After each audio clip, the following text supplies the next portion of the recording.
Que reste-t-il des témoignages de foi catholiques qui ont émergé au cœur de la rage de la Seconde Guerre mondiale? Les plus célèbres figures auront donné leur nom à une place Frank Stock, une rue d'Étienne d'Orve, une fondation Jean Rodin. Les milliers d'autres nous auront laissé une photo, une lettre, que le Centre national des archives de l'Église conserve regroupée dans le fond de l'aumônerie générale catholique. Ce sont d'ailleurs 21 de ces lettres que nous vous proposons d'écouter dans ce podcast. Un certain nombre de militants de la JOC, la jeunesse ouvrière chrétienne, font partie des prisonniers de guerre envoyés en Allemagne après la défaite de l'armée française en 1940. Georges Quiclet, cofondateur en 1926 de la JOC avec l'abbé Georges Guérin, est du nombre. Ayant passé la quarantaine, il est cependant libéré et rapatrié en France dès 1941. Jean Rodin l'appelle aussitôt à l'aumônerie générale pour qu'il reprenne contact avec les militants prisonniers. Il demeure en poste jusqu'au retour des derniers rapatriés en 1945. L'aumônerie générale demeure par ailleurs en contact étroit avec le secrétariat général de la JOC jusqu'à l'arrestation de l'abbé Guérin le 3 août 1943, puis avec le bureau clandestin qui lui succède. Durant leur captivité, de nombreux jocistes se montrent désireux de rester fidèles à leur idéal. Ils organisent ainsi des groupes d'amitié, des temps de prière, des activités culturelles ou distrayantes. Ils mettent généralement en commun les colis reçus et, d'une manière plus générale, tentent de manifester un esprit de solidarité avec leurs camarades. Certains font preuve d'initiatives plus poussées, comme Ligory Doumerou et Maurice Montaclair, transférés au camp de représailles de Rawa-Ruska en Ukraine après une tentative d'évasion. Ils sont en effet à l'origine d'un groupe d'action catholique ouvert à tous, l'Union des prisonniers de guerre, l'UPG, qui connut un vrai succès. Parti de Rawa-Ruska, ce mouvement se répandit ensuite dans une dizaine de camps de prisonniers, situés en Allemagne par le jeu des affectations de militants dans les commandos.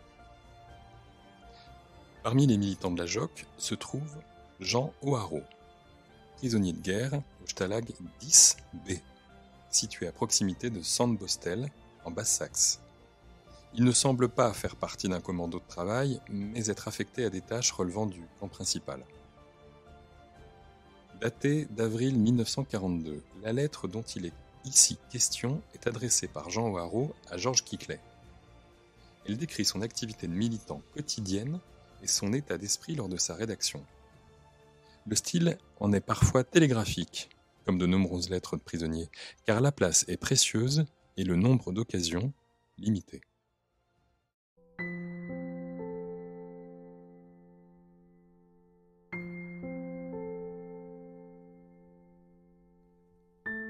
15 avril 1942.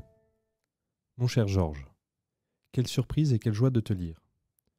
Aussi, je m'empresse de te répondre en te promettant de t'écrire le plus souvent possible. Je ne te parlerai pas de notre vie puisque tu l'as connue, mais je vais te renseigner sur ce que nous faisons. D'abord, nous avons un CE qui va être élargi pour augmenter l'influence. Formule notre idéal. Son adaptation à la vie présente et future.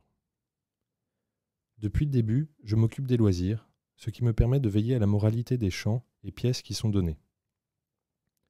Au besoin, j'en crée moi-même. Je suis devenu moniteur culture physique et professeur de français, ou plutôt j'aide de mon mieux les copains dans ces diverses activités. Fait lire par tout divers bouquins jocistes reçus.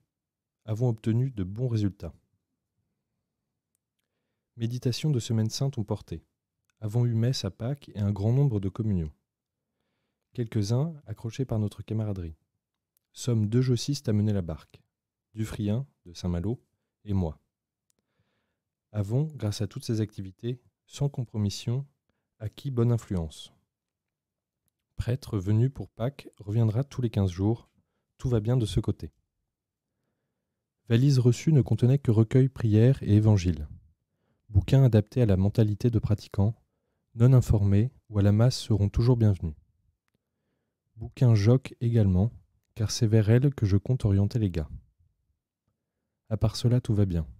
Microbe jossiste beaucoup plus fort que cafard, maintient ce dernier à distance respectueuse. D'ailleurs, captivité me fait grand bien et devant la tâche à accomplir ici, je m'effraie parfois à la pensée d'être libéré trop tôt.